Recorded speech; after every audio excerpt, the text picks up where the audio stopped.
नमस्कार। आज हम बात करने वाले हैं धारवाड़ के ज़किया मुल्ला मर्डर केस के बारे में। एक ऐसा केस जिसने सबको हैरान कर दिया। और जानते हैं, ये मामला जितना सीधा दिखता है, असल में उतना है नहीं।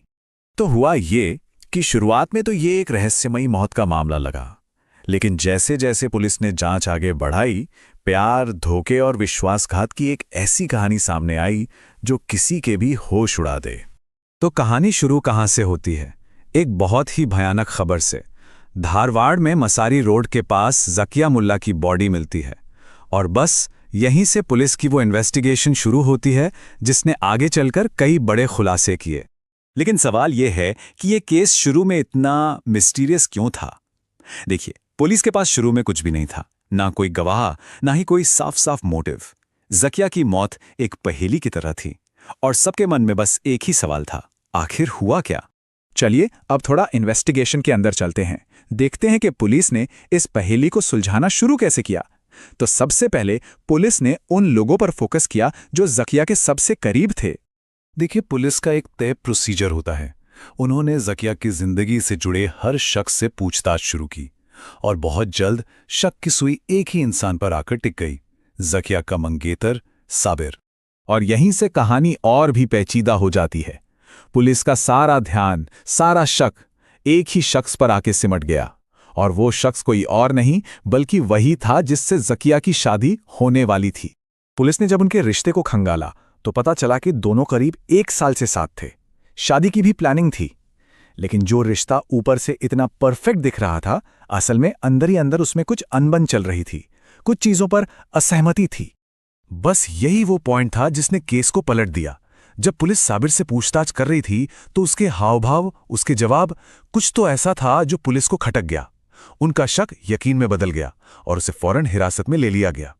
अब इन्वेस्टिगेशन एक ऐसे मोड़ पर थी जहां से एक बहुत बड़ा खुलासा होने वाला था। एक ऐसा सबूत मिलने वाला था जो इस पहेली का सबसे जरूरी टुकड़ा साबित हुआ।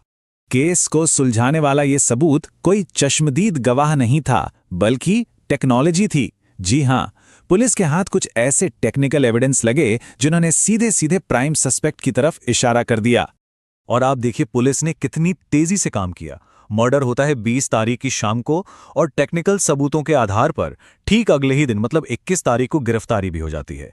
पुलिस का कहना है कि जब साबिर के सामने ये सारे पुख्ता सबूत रखे गए तो वो ज्यादा देर टिक नहीं पाया। उसने अपना जुर्म कबूल कर लिया और इसी के साथ इस कहानी का जो सबसे डरावना सच था वो सबके सामने आ गया। तो क्या गिरफ्तारी और कन्फेशन के बाद कहानी खत्म हो गई? जी नहीं, पुलिस ने यह बिल्कुल साफ कर दिया है कि उनका काम अभी पूरा नहीं हुआ है। तो अभी सिचुएशन यह है कि सबूत तो सिर्फ एक ही अपराधी यानी साबिर की तरफ इशारा कर रहे हैं, पर पुलिस अभी भी मर्डर के असली मोटिव को जानने में लगी है। और एक बात उन्होंने साफ कही है, केस अभी ऑफिशियली खुला है। अफवाहें थी कि कोई दूसरी गिरफ्तारी हुई है, लेकिन पुलिस ने इससे भी साफ इनकार किया है। और हां, मेडिकल रिपोर्ट में किसी भी तरह के सेक्सुअल असॉल्ट की बात सामने नहीं आई है। धारवाड़ पुलिस का सीधा सीधा कहना है कि जांच कभी बंद नहीं होती। मतलब अगर चार्जशीट फाइल हो भी जाए, तब भी अगर कोई नया सबूत सामने आता है तो वो उस पर काम करने के लिए पूरी तरह से तैयार हैं। और इसी वजह से पुलिस ने पब्लिक से एक सीधी अपील भी की है। उन्होंने कहा है कि अगर किसी के पास इस केस से जुड़ी कोई भी जरा सी भी जानकारी है तो वो प्लीज सामने आएं और इन्वेस्टिगेटिंग ऑफिसर से मिलें।